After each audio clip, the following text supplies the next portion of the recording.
Welcome back to my channel Moumita's blog. আজ আমরা এসেছিলাম ইসকনের জগন্নাথ মন্দিরের মেলা দেখতে মেদিনীপুরে।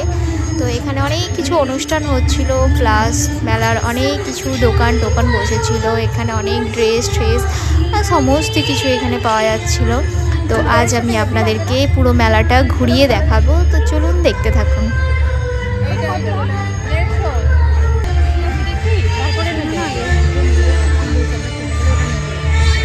তো মেলাটার চারিপাশে আমরা ঘুরে দেখছিলাম কেমন কি দোকান এসে বা কেমন কি দোকানের ড্রেস বা সমস্ত কিছু ঘুরে দেখে নিচ্ছি যে কোথায় কি ভালো আছে।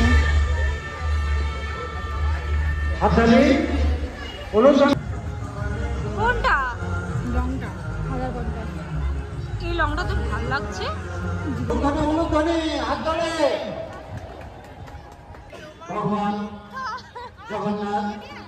ভগবান আজ তোমার পরীক্ষা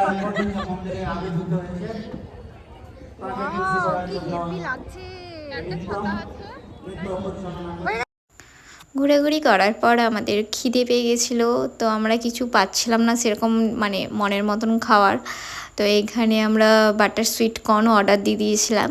তো এখানে ফ্রেঞ্চ ফ্রাইও পাওয়া যাচ্ছিলো, বাট আমরা খাইনি।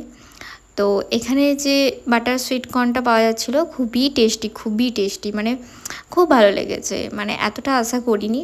তো এখানে আমরা একটাই নিয়েছিলাম, একটা নিয়েই আমরা সবাই মিলে খাচ্ছিলাম। খেতে খেতে একটু গল্প করছিলাম। ওখানে দিভাই দাঁড়িয়েছিল, দিয়ে যে ওনারা বানিয়ে দিয়ে দিয়েছেন। এবার এটা আমরা টেস্ট করব, কেমন হয় দেখব। পুরো দারুণ ছিল, দারুণ।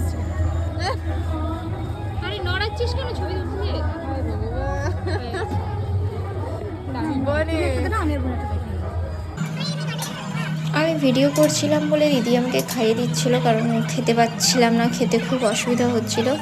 দুজনেই আমাকে একবার একবার করে খাওয়াচ্ছিল, সে যাই হোক বেশ ভালো লাগছিল।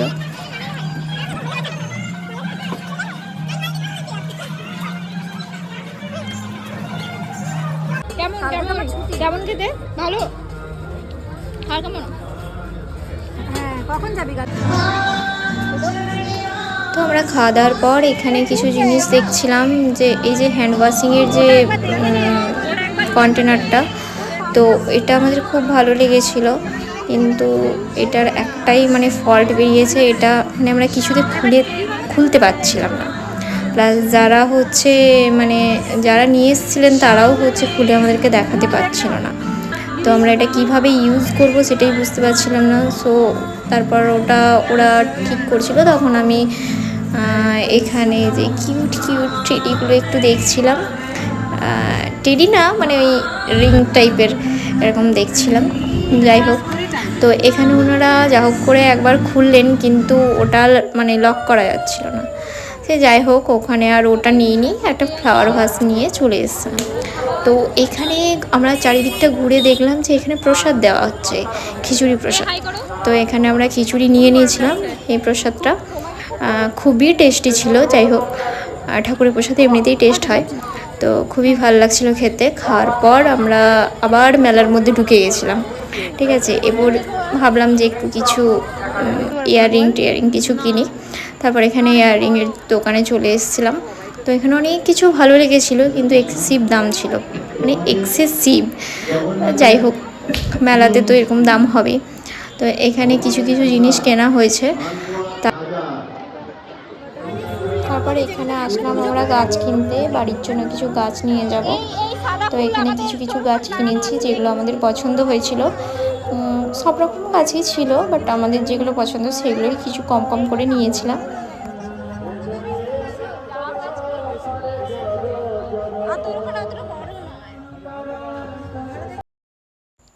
তো এই গাছের দোকানটা যে কাকুর, সে কাকু খুব মিষ্টি। তিনি বলছিলেন যে আপনারা ভিডিও বানাচ্ছেন, আমি হাই করবো, দিয়ে নিজে থেকেই হাই করছেন। তো যাই হোক, আমাদের মেলা দেখা হয়ে গেছে। তো মেলা থেকে এখন আমরা দিদির রুমে যাব গাছগুলো রাখতে, আর রাখার পর দেন ওখান থেকে আমরা বেরিয়ে পড়ব। তো দিদির রুমের সামনে বলেই আমরা তাই হেঁটে যাচ্ছিলাম, গল্প করতে করতে অনেকটাই রাত হয়ে গেছিলো। তাও আমরা হেঁটে গল্প করতে যাচ্ছিলাম, একদম কাছেই রুম।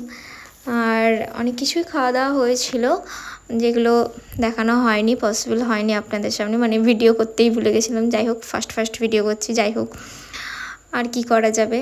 তো এখানে দেখুন রাস্তা অনেক খালি হয়ে গেছিলো, সেরকম কোনো মানে লোক ছিল না। আমরা 3 জন বা কয়েকজন তারপরে রুমে চলে এসেছি।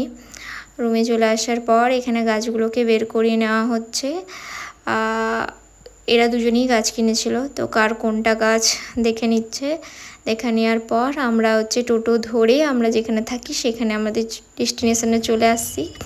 রাস্তা পুরো ফাঁকা। আমার এই ভিডিওটা ভালো লাগলে please like, comment and subscribe করে দেবেন আমার চ্যানেলটা। আমি সো বাই। ব্লগ বানাচ্ছি, ফোন করে যায়। আমরা বলি দিদি দিদি ফোনটা